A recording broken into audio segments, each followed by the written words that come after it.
الدین الخالص. الحمد لله نحمده ونستعينه ونستغفره ونعوذ بالله من شرور أنفسنا ومن سيئات أعمالنا من يهده الله فلا مضل له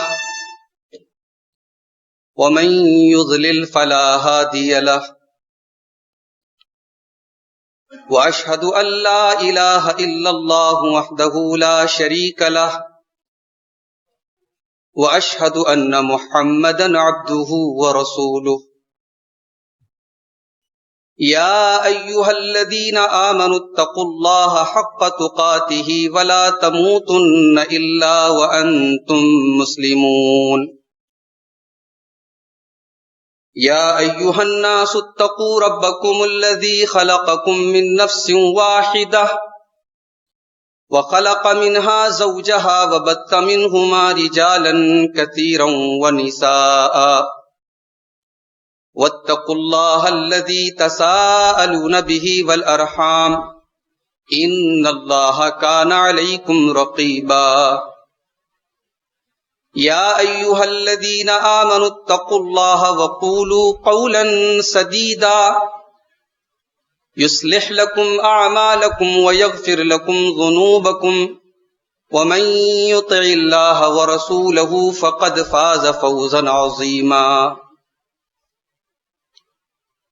أما بعد فإن خير الحديث كتاب الله وخير الهدي هدي محمد صلى الله عليه وسلم وشر الأمور محدثاتها وكل محدثة بدعة وكل بدعة ضلالة وكل ضلالة في النار. أعوذ بالله من الشيطان الرجيم. بسم الله الرحمن الرحيم. من عمل صالحا من ذكر أو أنثى وهو مؤمن فلنحيينه حياة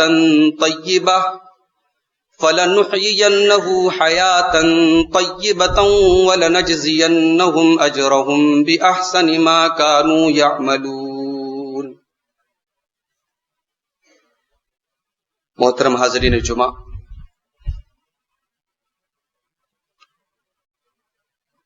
پچھلے 20-25 برس پہلے کے دور کے مقابلے میں اگر آج ہم اور آپ اپنی زندگیوں پر غور کریں تو ہمارا معیار زندگی بلند ہوا ہے. لوگوں کا لیونگ اسٹینڈرڈ اور ہائی ہوا ہے. کھانے پینے سے لے کر، رہنے سہنے سے لے کر، گھر مکان سے لے کر، گھومنے پھرنے سے لے کر، زندگی کے تمام شعبوں میں ہماری خواہشات کا دائرہ اور بڑھا ہے. ہم اور معیاری ہوتے چلے جا رہے ہیں. مگر سکے کا دوسرا پہلو یہ ہے کہ ہم اچھا کھا رہے ہیں، اچھا پہن رہے ہیں، اچھی زندگی گزار رہے ہیں، مگر کہیں نہ کہیں زندگی میں سکون کی کمی ہے. لوگ ڈپریشن کے شکار ہیں، راتوں میں نیند نہیں آ رہی ہے، نفسیاتی مریضوں کی کثرت ہو رہی ہے، سائیکولوجیکل ڈیسیزز بڑھ رہی ہیں.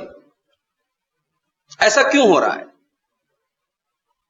یہ صرف مسلمانوں کا مسئلہ نہیں ہے، پوری انسانیت کا مسئلہ ہے. انسان خوشی چاہتا ہے، انسان سکون چاہتا ہے. اب وہ سکون کہاں ملے گا؟ کوئی یہ سمجھ رہا ہے کہ سکون ہمیں مال میں ملے گا. کسی کی نظر میں خوشی اور سکون کا دار و مدار بہترین بیوی، خوبصورت بیوی پر ہے. کسی کی نظر میں اولاد یہ سکون کا سرچشمہ ہے. قرآن مجید میں اللہ تعالیٰ نے سورہ آل عمران کی آیت نمبر 14 میں 6 چیزوں کا ذکر کیا ہے. اللہ نے کہا کہ یہ 6 چیزیں اس دنیا کا رنگ ہیں. یہ 6 چیزیں نہ ہوتی تو دنیا بے رنگ ہوتی. ان 6 چیزوں سے ہم نے دنیا کو اٹریکٹیو بنایا ہے. ان 6 چیزوں سے ہم نے دنیا کو مزین کیا ہے، بیوٹیفائڈ کیا ہے. کون سی 6 چیزیں ہیں؟ سورہ آل عمران کی آیت نمبر 14.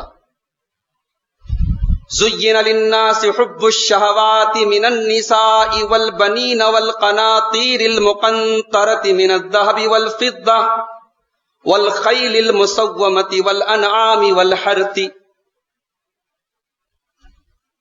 جس دور میں قرآن نازل ہوا، جس ماحول میں قرآن اترا ہے، اس ماحول میں ایک لگزریس لائف کے لیے، ایک بہترین زندگی کے لیے یہ 6 چیزیں بنیاد تھی. اور اللہ کہہ رہا ہے کہ ان 6 چیزوں کو ہم نے واقعی میں اٹریکٹیو بنایا ہے. ان 6 چیزوں کی محبت نیچرل ہے. کون سی 6 چیزیں ہیں؟ من النساء، عورتوں کو ہم نے مزین کیا. انسان کی طلب بھی ہے، انسان کی ضرورت بھی ہے، انسان کی خواہشات اس کے ساتھ جڑی. والبنین، اولاد. شادی کے بعد انسان کی پہلی طلب ہوتی ہے کہ اسے اولاد کا حصول. جن کے گھروں میں اولاد کی کلکاریاں نہ گونجیں وہ گھر ادھورے مانے جاتے ہیں. انسان زندگی میں کچھ بھی کر لے، اولاد کی اسے ضرورت پڑتی. تیسری چیز والقناطیر المقنطرۃ من الذهب والفضہ. سونے چاندی کے ڈھیر ہیں، دولت ہے، خزانے ہیں، بینک بیلنس آج کے دور کے حساب سے ہم کہہ لیں. ایک بہتر مستقبل کی ضمانت ہوتی بھی ہمارے پاس پیسہ بہت. والخیل المسومۃ. اور چوتھی چیز ہے، اس زمانے میں گھوڑوں کا بڑا مقام تھا، اور گھوڑوں میں بھی بعض گھوڑے ایسے ہوتے تھے جو برانڈڈ ہوتے تھے، نشان زدہ گھوڑے. اللہ نے کہا ان گھوڑوں کی محبت بھی ہم نے تمہارے دلوں میں ڈال دی.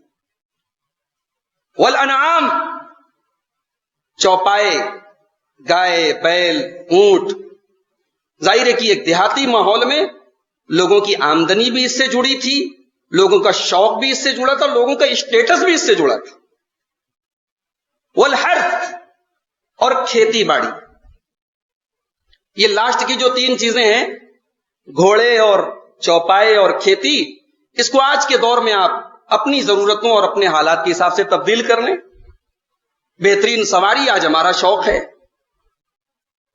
چوپائے کی جگہ، چونکہ چوپائے سے ان کا بزنس جڑا تھا، آج ہمارا بزنس جن چیزوں سے جڑا ہو، ہمارا جو ورک پلیس ہے، جو بزنس پلیس ہے، جو بزنس کی چیزیں ہیں، جو سرمایہ ہے، جو کیپٹل ہے، وہ اس کو اللہ نے مزین کیا. اب آپ غور کریں، یہ 6 چیزیں ایسی ہیں کہ دنیا میں ہر آدمی آج ان کے لیے محنت کر رہا ہے، ہر آدمی ان کے پیچھے بھاگ رہا ہے. اور اللہ کہہ رہا ہے کہ ہم نے ان کو مزین کیا، ان کو اٹریکٹیو بنایا اور تمہارے دلوں میں ان کی محبت ڈالی. لیکن اللہ تعالیٰ نے ان 6 چیزوں کا ذکر کرنے کے بعد جو ریمارک کیا ہے، جو کمنٹ کیا ہے، میرے بھائیو، وہ قابل غور ہے. اللہ نے فرمایا ذالک متاع الحیات الدنیا واللہ عندہ حسن المآب. میرے بندو، یہ 6 چیزیں ایسی ہیں، یہ دنیا کی زندگی کی زینت ہے، یہ دنیا کی زندگی کا انجوائمنٹ ہے، یہ فائدہ اٹھانے کی چیز ہے. اس سے چند دن آپ فائدہ اٹھائیں گے، اس سے آپ سکون نہیں پا سکتے، اس سے لذت ملے گی، انجوائمنٹ ملے گا. عورت سے، اولاد سے، دولت سے، سواریوں سے، آپ کے کیپٹل سے، آپ کی تجارت سے خوشی نہیں خرید سکتے بھائی آپ. ذالک متاع الحیات الدنیا. اللہ کہہ رہا ہے یہ دنیا کی زندگی کا انجوائمنٹ ہے، متاع ہے، فائدہ اٹھاؤ، ایک وقت تک فائدہ اٹھاؤ، اس کے بعد اسے ختم ہو جائے. تو اصل خوشی کہاں ہے؟ اللہ نے کہا واللہ عندہ حسن المآب. خوشی ہمارے پاس، خوشی ہمارے پاس ہے. ہماری مرضی والا کام کرو، ہم تمہیں خوشی دیں گے.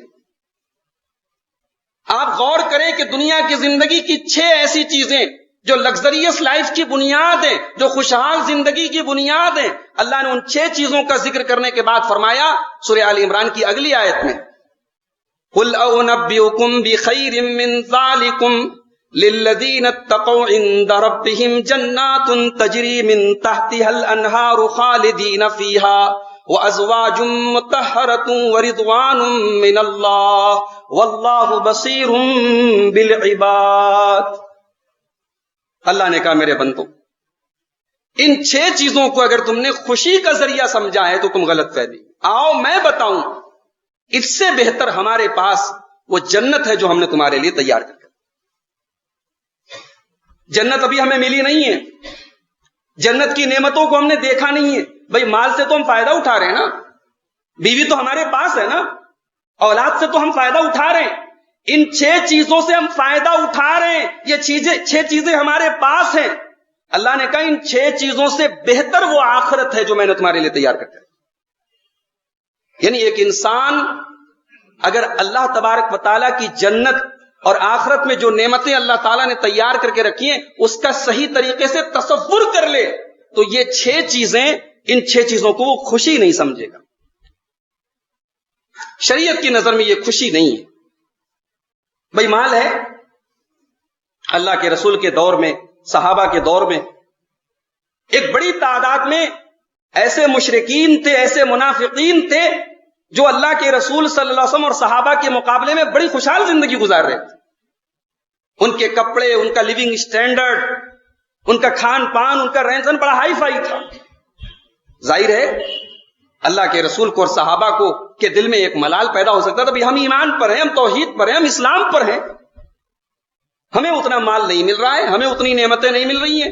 اللہ نے اپنے نبی کو سبق دیا سورہ توبہ کے اندر، فَلَا تُعْجِبْكَ أَمْوَالُهُمْ وَلَا أَوْلَادُهُمْ، اے نبی ان کے مال اور اولاد آپ کو دھوکے میں نہ ڈالیں، ان کے مال اور اولاد کو دیکھ کر کے آپ دھوکے میں نہ پڑیں۔ انما یرید اللہ لیعذبہم بہا فی الحیات الدنیا، اللہ تبارک و تعالیٰ تو یہ چاہتا ہے کہ ان کافروں اور ان منافقوں کے مال اور اولاد کو ہی ان کے عذاب کا ذریعہ بنا دے۔ بھئی اگر اللہ ایمان کے بغیر، نیکیوں کے بغیر، اسلام کے بغیر، توحید کے بغیر اگر کسی کو نواز رہا ہے، یہ اللہ کا فضل نہیں ہے۔ یہ نہ سمجھو کہ اللہ کا فضل اس کے اوپر یہ اللہ کا عذاب نازل ہو رہا ہے اس کے اوپر۔ اگر اللہ تعالی ہماری نافرمانیوں کے باوجود ہمیں نواز رہا ہے، اللہ ہمیں ڈھیل دے رہا ہے۔ اللہ نے کہا ہے نبی ان کافروں کو جو مال اور اولاد ہم نے دیا ہے آپ دھوکے میں نہ پڑیں، ہم ان کو عذاب دینے والے ہیں۔ وَتَزْهَقَ أَنفُسُهُمْ وَهُمْ كَافِرُونَ، اور اس حال میں ان کی جان جائے گی، یہ کافر ہوں گے، کفر کی حالت میں ان کی جان جائے گی، کفر کی حالت میں یہ دم توڑیں گے۔ بھئی مال کما لیا، پراپرٹی بنا لی اور دنیا سے کفر کی حالت میں چلے گئے، سانسیں ٹوٹی، دل کی دھڑکن رکی تو کفر کر رہے تھے، اللہ کو نہیں مان رہے تھے، اللہ کے ساتھ شرک کر رہے تھے، تو سب تو برباد ہے نا، سب بیکار ہے۔ اللہ نے کہا ہے نبی آپ دھوکے میں نہ پڑیں۔ تو میرے بھائیوں مال یہ ہماری ضرورت ہے، مال ہمارے شوق کو پورا کرنے کا ذریعہ ہے، مگر مال ہماری زندگی کا مقصد نہیں ہے۔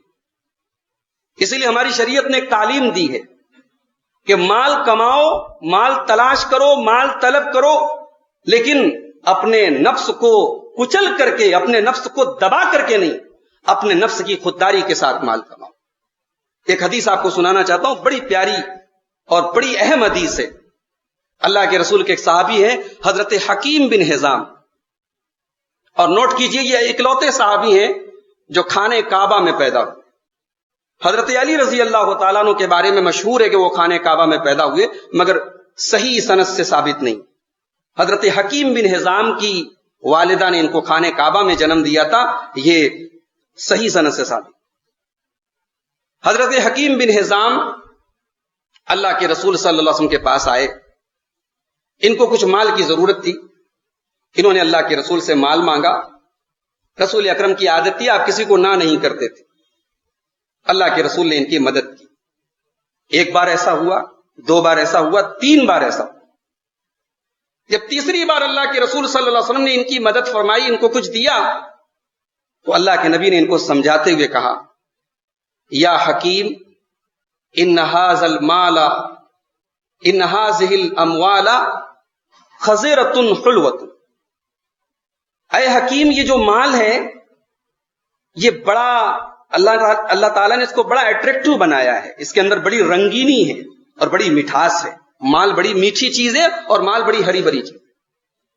فمن اخذها بطیب نفس، تو جو اپنے نفس کی پاکیزگی کے ساتھ مال حاصل، اس جملے پر غور کیجئے، نبی کا جملہ ہے، جو مال کو اپنے نفس کی پاکیزگی کے ساتھ، اپنے نفس کی عظمت کے ساتھ، اپنے نفس کی خودداری کے ساتھ، اپنے ضمیر کو باقی رکھتے ہوئے مال کو حاصل کرے، بورک لہ فیہ، اس کے مال میں اللہ تعالیٰ برکت دیتا ہے۔ ومن اخذها باشراف نفس، اور جو اس مال کو اپنے نفس کو دبا کر کے، اپنے نفس کے لالچ کے ساتھ، اپنے ضمیر کو بیچ کر کے اس مال کو کمائے، لم یبارک لہ فیہ، اس کے مال میں اللہ برکت نہیں دیتا۔ وکان کالذی یاکل ولا یشبع، وہ ایسا ہو جاتا ہے جیسے ایک آدمی خوب کھانا کھائے مگر اس کا پیٹ نہ بھرے، کھانا کھا رہا ہے پیٹ نہیں بھر رہا ہے، اس کی بھوک نہیں مٹ رہی، اس کے مال کو اللہ ایسا بنا دے گا، اس کے مال کی برکت ختم ہو جائے۔ اس کے بعد اللہ کے رسول نے فرمایا کہ اے حکیم ایک اور تعلیم میں تمہیں دے رہا ہوں، الید العلیٰ خیر من الید السفلی، اوپر والا ہاتھ نیچے والے ہاتھ سے بہتر ہے، اپنے ہاتھ کو بلند کرو، دینے والے بنو، لینے والے نہ بنو۔ اللہ کے رسول کے صحابہ بھی بڑے عجیب و غریب لوگ تھے۔ نبی نے کہا کہ اے حکیم آج کے بعد کسی کے آگے ہاتھ نہ پھیلانا۔ صحیح بخاری کی روایت آپ کے سامنے پڑھ رہا ہوں، حضرت حکیم بن حزام کہتے ہیں اس دن کے بعد میں نے کبھی کسی سے کچھ مانگا نہیں، حتی فارقت الدنیا، میں نے وعدہ کر لیا حتی افارق الدنیا، میں دنیا سے جب تک دنیا میں ہوں میرا ہاتھ کسی کے آگے نہیں پھیلے گا۔ راوی کہتے ہیں کہ حضرت ابو بکر کا دور آیا، حضرت عمر کا دور آیا، حضرت عمر نے منتیں کی، سماجت کی، گزارش کی، ریکویسٹ کی کہ اے حکیم یہ مال لے لیں، یہ آپ کا حق ہے، یہ آپ کا حصہ ہے۔ حضرت حکیم بن حزام نے کہا نہیں، میں نے اپنے رسول سے وعدہ کیا تھا، میں نے اپنے رسول سے یہ کمٹمنٹ کیا تھا، یہ عہد کیا تھا، میں کسی سے کچھ طلب نہیں کروں گا، میری جو ضروریات پوری ہو رہی ہیں، اب اس مال کو میں نہیں لوں گا۔ ایسی خودداری اور ایسی عزت نفس ان کے اندر پیدا ہو گئی رسول اکرم کے ایک جملے سے۔ تو بھائیو، مال سے انسان خوشی نہیں خرید سکتا، مال انسان کے ذہن کو سکون نہیں پہنچا سکتا۔ بعض لوگ یہ سمجھتے ہیں عہدہ مل جائے، منصب مل جائے، حکومت مل جائے انسان کو خوشی مل جائے گی، جی نہیں۔ حکومت، عہدہ، کرسی اگر یہ خوشی کا ذریعہ ہوتی تو بہت بڑا بادشاہ تھا فرعون۔ بھائی فرعون اپنے دور کا سب سے بڑا بادشاہ تھا۔ فرعون کے جملے تھے الیس لی ملک مصر وہذہ الانہار تجری من تحتی، کیا میں مصر کا بادشاہ نہیں ہوں؟ کیا میرے محل کے نیچے سے نہریں نہیں بہ رہی ہیں؟ یہ ساری نہریں، یہ ساری ندیاں، یہ پورا مصر میرے زیر نگی ہے، میرے انڈر میں ہے، میری حکومت ہے، میرا اقتدار ہے، میرا پاور ہے۔ انجام کیا ہوا فرعون کا؟ ڈوب کر کے مرا، پانی میں ڈوب کر کے مرا، اور مرنے کے بعد بھی اس کی ڈیڈ باڈی اللہ نے بچا کے رکھی اور کہا کہ اے فرعون ہم تیرے بدن کو محفوظ رکھیں گے، ننجی کا بھی بدنی کا لتکون لمن خلفک آیا، تیری لاش کو ہم آنے والی نسلوں کے لیے نشانی بنا کے رکھیں گے۔ دنیا میں یہ انجام ہوا فرعون کا، اور ادھر قبر میں عذاب ہو رہا ہے، النار یعرضون علیہا غدوا وعشیا، صبح شام عذاب ہو رہا ہے قبر کے اندر، اور آخرت میں جو سزا ہے وہ تو ہے۔ تو عہدہ، حکومت اور کرسی اگر یہ خوشی کا ضامن ہوتی، اگر یہ خوشی کا ذریعہ ہوتی تو فرعون کا یہ انجام نہ ہوتا۔ بھئی جتنی بڑی ذمہ داری ہے اتنا زیادہ حساب دینا ہے آپ کو۔ اللہ کے رسول کے ایک صحابی حضرت ابو ذر غفاری، بڑے جلیل القدر صحابی ہیں، بہت اونچا مقام ہے ان کا۔ حضرت ابو ذر غفاری نے ایک مرتبہ اللہ کے رسول سے فرمایا کہ اے اللہ کے رسول الا تستعملونی، مجھے آپ کہیں کا عامل کیوں نہیں بناتے، مجھے کوئی ذمہ داری کیوں نہیں دیتے، مجھے کوئی عہدہ کیوں نہیں دیتے؟ اللہ کے رسول نے فرمایا یا ابا ذر انک ضعیف، اے ابو ذر تم کمزور ہو، تمہارے کندھوں کو میں اس لائق نہیں سمجھتا کہ تم پر ذمہ داری ڈالی جائے۔ بھائی یہ بھی بہت بڑی بات ہے، ایک انسان متقی ہے، دیندار ہے، مگر مینجمنٹ کے قابل نہیں ہے، اور ایک انسان بہت اچھا مینجمنٹ کرتا ہے لیکن اتنا متقی نہیں ہے۔ تقوی ایک الگ چیز ہے، دینداری ایک الگ چیز ہے، اور مینجمنٹ کی صلاحیت ایک الگ چیز ہے، عہدہ سنبھالنے کی ذمہ داری ایک الگ چیز ہے۔ کہا کہ اے ابو ذر تم کمزور ہو، اور وَإِنَّهَا امانہ، تم کہہ رہے ہو مجھے کہیں کا عامل بنا دو، ذمہ داری دے دو، اے ابو ذر یہ امانت ہے، یہ عہدہ، یہ کرسی، یہ حکومت، یہ اقتدار، یہ پاور، یہ امانت ہے۔ وَإِنَّهَا يَوْمَ الْقِيَامَةِ خِزْيٌ وَنَدَامَةٌ، اور یہ عہدہ قیامت کے دن رسوائی اور شرمندگی کا ذریعہ بن جائے گا اگر اس کا حق ادا نہ کیا جائے۔ بھئی اتنی خطرناک بات ہے، آدمی آج ذمہ داریاں اور عہدوں کے پیچھے بھاگتا ہے، یہ ذمہ داریاں قیامت کے دن رسوائی کا سبب بن جائیں گی۔ آگے اللہ کے نبی نے فرمایا الا من اخذها بحقه، ہاں ذمہ داری وہ اٹھائے جو اس کا اہل ہو، جو اس کا حق رکھتا ہو، وَأَدَّى بِمَا فِيهِ، اور ذمہ داری کو ادا کرے، صحیح طریقے سے نبھائے۔ تو حکومت اور منصب میرے بھائیوں یہ خوشی کا ذریعہ نہیں۔ ہشام بن عبد الملک اپنے دور کا حاکم ہے، مسلمانوں کا خلیفہ ہے، اموی حکمرانوں میں بڑا نام ہے ہشام بن عبد الملک کا۔ لاکھوں مربع میل پر حکومت ہے ہشام بن عبد الملک کی، دولت کی، حکومت کی ساری خواہشیں پوری ہو چکی ہیں۔ ہشام بن عبد الملک کہتے ہیں کہ اعددت تو ایام سعادتی فی حیاتی، میں غور کرتا ہوں کہ میں نے اپنی زندگی میں خوشی کے کتنے دن گزارے، میں غور کرتا ہوں کہ میں نے اپنی زندگی میں خوشی کے کتنے دن گزارے، فما وجدتها الا 13 یوما، پوری زندگی میں 13 دن سے زیادہ میں نے خوشی کے دن نہیں گزارے۔ یہ اپنے دور کا خلیفہ، اپنے دور کا حکمراں بول رہا ہے میرے بھائی۔ تو خوشی نہیں ہے ان سب چیزوں، یہ دنیا کی متاع ہیں، یہ دنیا کا انجوائمنٹ ہے، اس سے آپ پیس آف مائنڈ حاصل نہیں کر سکتے، اس سے آپ دل کا سکون نہیں، اس سے خوشی نہیں پا سکتے۔ خوشی کہاں ملے گی؟ قرآن کریم کے 14ویں پارے کی ایک آیت میں نے پڑھی تھی، سورہ نحل کی آیت نمبر 97۔ اللہ تعالیٰ نے خوشی کیا ہے یہ بتایا، من عمل صالحا من ذکر او انثى وهو مؤمن فلنحيينه حياة طيبة ولنجزينهم اجرهم باحسن ما كانوا يعملون۔ جو بھی مرد اور جو بھی عورت نیک عمل کرے اور ایمان کی حالت میں کرے، ایمان ہے اور نیک عمل ہے، یہ دو چیزیں ہیں۔ فَلَنُحْيِيَنَّهُ حَيَاةً طَيِّبَةً، ہم اسے دنیا میں بھی پاکیزہ زندگی عطا فرمائیں گے، اسے دنیا میں بھی سکون کی زندگی عطا فرمائیں گے۔ وَلَنَجْزِيَنَّهُمْ أَجْرَهُمْ بِأَحْسَنِ مَا كَانُوا يَعْمَلُونَ، اور آخرت میں بھی اس کے اعمال کا بہترین بدلہ دیں گے۔ قرآن کریم کی اس آیت نے واضح کر دیا، ایمان کے بغیر، توحید کے بغیر اور نیک اعمال کے بغیر آپ خوشی نہیں پا سکتے۔ بھائی خوشی یہ ہے کہ آپ اللہ کو مانتے، آپ کی زندگی میں اللہ ہے، آپ کے پاس سب کچھ ہے، اللہ نہیں، اللہ کی توحید نہیں، اللہ پر ایمان نہیں، آپ سے بڑا گھاٹے میں کوئی نہیں، اور آپ زندگی میں بہت ساری چیزوں سے محروم ہیں، لیکن آپ کے پاس اللہ ہے، اس کی محبت ہے، اس کا ایمان ہے، آپ گھاٹے میں نہیں ہیں۔ امام ابن تیمیہ اس امت کی تاریخ میں بڑا اہم نام ہے، اپنے دور کا مجدد ہے یہ شخص۔ اپنی زندگی کے بڑے بہترین ایام علامہ ابن تیمیہ نے قید خانے میں گزارے، جیل کی کوٹری میں گزارے، قلم چھین لیا گیا تو کوئلے سے کتابیں لکھی ہیں امام ابن تیمیہ نے۔ ابن تیمیہ کا ایک جملہ پڑھا تھا، بڑی بڑی پیاری بات انہوں نے کہی تھی، کہا تھا ماذا یفعل اعدائی بی، میرے دشمن میرا کیا بگاڑیں گے، میرے دشمن میرا کچھ نہیں بگاڑ سکتے۔ انا جنتی و بستانی فی صدری، کہا کہ میری جنت تو میرے سینے میں چل رہی ہے، میری جنت، میرا باغ، میری زندگی کی خوشیاں میرے سینے میں ہیں۔ ان قتلی شہادہ، اگر مجھے قتل کر دیا جائے میں اللہ کی راہ میں شہید ہو جاؤں گا۔ وَإِخْرَاجِي مِن بَلَدِي سِيَاحَةً، اگر میرے شہر سے مجھے دور جلا وطن کر دیا جائے تو یہ اللہ کی راہ میں ایک سفر ہوگا جو میں طے کروں گا۔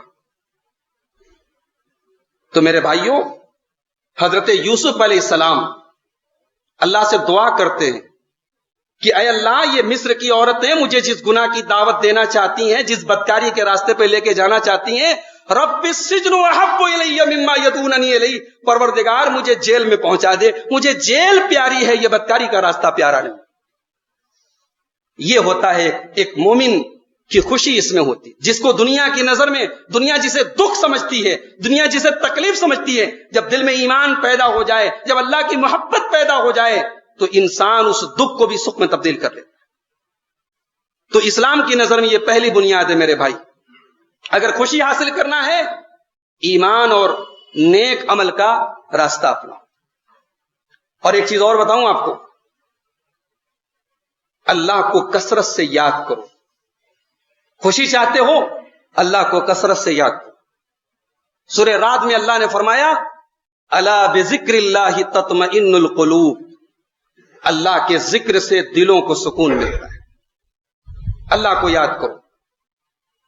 آج ہمارا مسئلہ یہ ہے، ہماری پرابلم یہ ہے، ہم اللہ کو تب یاد کرتے ہیں جب ہاتھ میں لاٹھی لینے کی نوبت آتی، جب بچہ بیمار ہوتا ہے تب ہمیں اللہ یاد آتا ہے، جب کاروبار میں مندی اور پریشانی آتی تب ہم اللہ کو یاد کرتے ہیں۔ نہیں میرے بھائی، تعرف الیہ فی الرخاء یعرفک فی الشدہ، اللہ کے نبی نے فرمایا اپنے اچھے دنوں میں اللہ کو یاد کرو، اپنی خوشحالی میں اللہ کو یاد کرو، اللہ تمہاری پریشانی میں تمہیں یاد رکھے گا۔ مکہ کے مشرکین بھی اللہ کو یاد کرتے تھے، سمندر میں سفر کر رہے ہیں، طوفان آیا، اللہ کو یاد کرنے لگے، فلما نجاہم الی البر اذا هم یشرکون، اور طوفان ختم ہو گیا، شرک کرنے لگے۔ تو طوفان جب آئے اس وقت اللہ کو یاد کرنا یہ مشکل کام نہیں ہے، مشکل کام تو یہ ہے جب کشتی آرام سے چل رہی ہو تب اللہ کو یاد کیا جائے۔ اللہ کو یاد رکھیے، یہ سکون حاصل کرنے کا اور خوشی حاصل کرنے کا دوسرا ذریعہ ہے۔ تیسری چیز، خوشی حاصل کرنے کے لیے تقدیر پر ہم اور آپ ایمان رکھتے ہیں، تقدیر پر مضبوط ایمان رکھیے۔ بھئی آج سماج میں حسد کیوں ہو رہا ہے؟ آج انسان دوسرے سے جل کیوں رہا ہے؟ کیونکہ انسان کے سوچنے کا اینگل یہ ہے، اسے مل گیا مجھے کیوں نہیں ملا، اس کو مل گیا مجھ کو کیوں نہیں ملا۔ بھئی اس اینگل کو تھوڑا سا تبدیل کر دو، اس سوچ کے زاویے کو تھوڑا سا بدل دو، اور یہ سوچو کہ جو آپ کو ملا ہے وہ بہت سے لوگوں کو نہیں ملا ہے، جو ہمیں ملا ہے وہ بہت سے لوگوں کو نہیں ملا ہے۔ یہ اگر سوچنے کا اینگل ہم کر لیں، تبدیل کر لیں، تو زندگی میں سکون آ جائے گا میرے بھائی۔ آج اگر ہم پریشان بھی ہیں، ہمارا جسم سلامت ہے، ہماری آنکھیں سلامت ہیں، ہمارے بچے چین سے ہیں، ہماری بیوی چین سے، ہم سکون سے ہیں، یہ اللہ کی بہت بڑی نعمت ہے۔ ہاسپٹلوں میں آپ چلے جائیں، اسپتالوں میں چلے جائیں، مریضوں کو دیکھیں، پریشان حال کو دیکھیں، آپ اللہ کا شکر ادا کریں۔ تو تقدیر پر اپنے ایمان کو مضبوط رکھیں میرے بھائی۔ خوشی حاصل کرنے کا شریعت کی نظر میں ایک ذریعہ یہ بھی ہے کہ ہم اور آپ اللہ تعالی کی اطاعت میں اپنے اوقات کو گزاریں، اللہ کی اطاعت میں اپنی زندگی کو گزاریں، اس میں آپ کو لذت ملے گی۔ نماز پڑھیں فارمیلٹی کی طرح نہیں، نماز کی لذت کو محسوس کریں۔ اللہ کے نبی صلی اللہ علیہ وسلم حضرت بلال سے کہتے تھے، ابو داؤد کی صحیح روایت ہے، یا بلال اقم الصلاۃ ارحنا بالصلاۃ، اے بلال نماز کی اقامت کہو اور نماز کے ذریعے ہمیں سکون پہنچاؤ۔ گویا صحابہ کو اور اللہ کے رسول صلی اللہ علیہ وسلم کو نماز کے ذریعے سکون ملتا تھا میرے بھائی۔ آج ہم نماز بھی پڑھتے ہیں ایک فارمیلٹی کی طرح پڑھتے ہیں، کھانا پوری کی طرح پڑھتے ہیں، نہیں، نماز کی لذت، عبادت کی لذت کو محسوس کریں۔ اور آخری چیز بیان کر کے بات ختم کرتا ہوں۔ اللہ کے رسول صلی اللہ علیہ وسلم نے فرمایا، ابن حبان کی صحیح روایت ہے، اربع من السعادہ، 4 چیزیں انسان کی زندگی میں خوشی کی ضمانت دیتی ہیں۔ 4 چیزیں اگر کسی کے پاس ہیں وہ خوش رہے گا۔ الزوجۃ الصالحہ، نیک بیوی، نیک بیوی، شادی اگر آپ نے نہیں کی ہے نیک بیوی کا انتخاب کریں، اور شادی ہو چکی ہے تو اپنی بیوی کو نیک بنانے کی کوشش کریں۔ الزوجۃ الصالحہ، نیک بیوی، یہ انسان کی زندگی کو سکون سے بھر دیتی ہے۔ والمسکن الواسع، کشادہ گھر، گھر ہے لیکن تنگ ہے اگر پریشانی کا ذریعہ ہے. کشادہ گھر جس میں آپ چین سے رہ سکیں, بچے چین سے رہ سکیں. اور تیسری چیز والجار الصالح, اچھا پڑوسی. اسی لیے علماء کہتے ہیں کہ مکان خریدنے کے پہلے پڑوسی دیکھو. اختر الجار قبل الدار, دار کے پہلے جار کا انتخاب کر لو, گھر کے پہلے پڑوسی کا انتخاب کرو. اچھا پڑوسی مل جائے تو زندگی میں خوشحالی آتی ہے. اور چوتھی چیز والمرکب الحنی, بہترین سواری. اچھی سواری بھی انسان کی زندگی میں خوشی لاتی ہے. اور آگے اللہ کے رسول صلی اللہ علیہ وسلم فرماتے ہیں وَأَرْبَعٌ مِّنَ الشَّقَاءِ, 4 چیزیں انسان کی زندگی کو خراب کر دیتی ہیں, 4 چیزیں انسان کی زندگی کو بیکار کر دیتی ہیں. کون سی 4 چیزیں ہیں؟ الجار السوء, برا پڑوسی, برا پڑوسی. والمرأة السوء, بری عورت, برا پڑوسی, بری عورت. والمسکن الضیق, اور اسی طریقے سے تنگ گھر. گھر اگر تنگ ہو جائے, بیوی اگر بری مل جائے, پڑوسی اگر بدبخت مل جائے, اور سواری اگر خراب مل جائے, یہ 4 چیزیں اگر خراب ہو انسان کی زندگی سے چین اور سکون چھن جاتا ہے. تو یہ 4 چیزیں جو ہمارے اختیار کی ہیں, اس میں ہم کوشش کریں کہ اپنی زندگی کو ہم سعادت اور خوشیوں سے بھر لیں. میرے بھائیوں, تو خوشی اور سکون کے تعلق سے یہ شریعت کی چند تعلیمات ہیں. آئیے ہم اللہ سے دعا کریں رب العالمین ہمیں توفیق دے کہ ہم اس کی رضا کے کاموں میں اپنی زندگی کو گزاریں. رب العالمین ہمیں نماز کا پابند بنائے. رب العالمین ہمیں عبادت میں, ہماری عبادتوں میں لذت اور سکون پیدا فرمائے. رب العالمین ہمارے اہل و عیال کو, ہمارے بال بچوں کو, ہمارے گھر والوں کو ہمارے سکون کا ذریعہ بنا دے. ہم میں سے جو بیمار ہیں اللہ ان کو شفا کامل عاجل عطا فرمائے. جو روزگار سے پریشان ہیں اللہ ان کے روزگار میں آسانی پیدا فرمائے, ان کو رزق حلال کی توفیق عطا فرمائے. رب العالمین جب تک ہمیں دنیا میں زندہ رکھے اسلام پر زندہ رکھے اور خاتمہ ہم سب کا ایمان پر ہو. وآخر دعوانا الحمدللہ.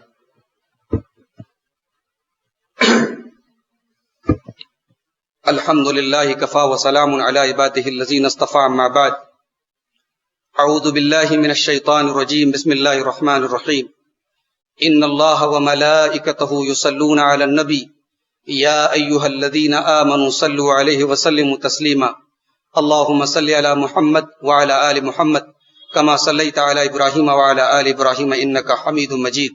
اللہم بارک علی محمد وعلی آل محمد کما بارکت علی ابراہیم وعلی آل ابراہیم انک حمید مجید. اللہم اعز الاسلام والمسلمین واذل الشرک والمشرکین ودمر اعداء الدین. آمین. ان اللہ یأمر بالعدل والاحسان وایتاء ذی القربى وینہی عن الفحشاء والمنکر والبغی یعظکم لعلکم تذکرون. اللہ اکبر اللہ اکبر. اشہد ان لا الہ الا اللہ. اشہد ان محمد رسول اللہ. حی علی الصلاة حی علی الفلاح. قد قامت الصلاة قد قامت الصلاة. اللہ اکبر اللہ اکبر. لا الہ الا اللہ. صفحے درست کر لیں.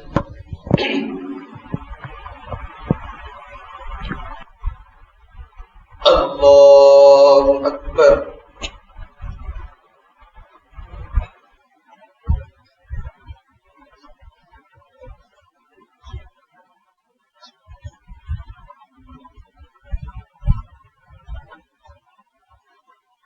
الحمد للہ رب العالمین الرحمن الرحیم مالک یوم الدین إياك نعبد وإياك نستعين اهدنا الصراط المستقيم صراط الذين أنعمت عليهم غير المغضوب عليهم ولا الضالين.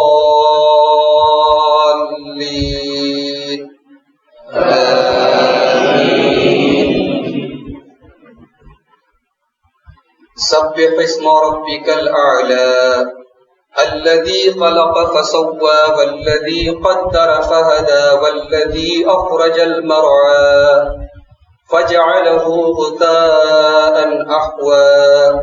سنقرئك فلا تنسى إلا ما شاء الله إنه يعلم الجهر وما يخفى ونيسرك لليسرى فذكر إن نفعت الذكرى سيذكر من يخشى ويتجنبها الأشقى الذي يصلى النار الكبرى ثم لا يموت فيها ولا يحيا قد أفلح من تزكى وذكر اسم ربه فصلى بل تؤثرون الحياة الدنيا والآخرة خير وأبقى إن هذا لفي الصحف الأولى صحف إبراهيم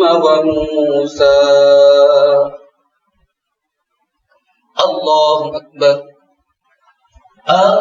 الله أكبر.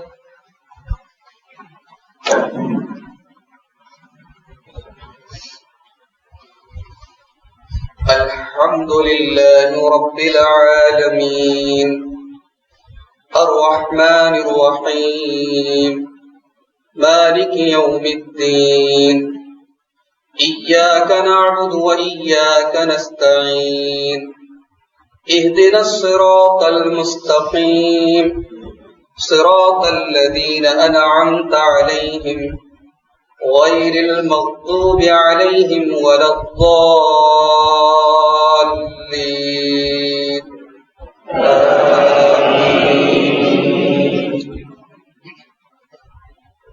هل أتاك حديث الغاشية وجوه يومئذ خاشعة عاملة ناصبة تصلى نارا حامية تسقى من عين آنية ليس لهم طعام إلا من ضريع لا يسمن ولا يغني من جوع وجوه يومئذ ناعمة لسعيها راضية في جنة عالية لا تسمع فيها لاغية فيها عين جارية فيها سرر مرفوعة وأكواب موضوعة ونمارق مصفوفة وزرابي مبثوثة أفلا ينظرون إلى الإبل كيف خلقت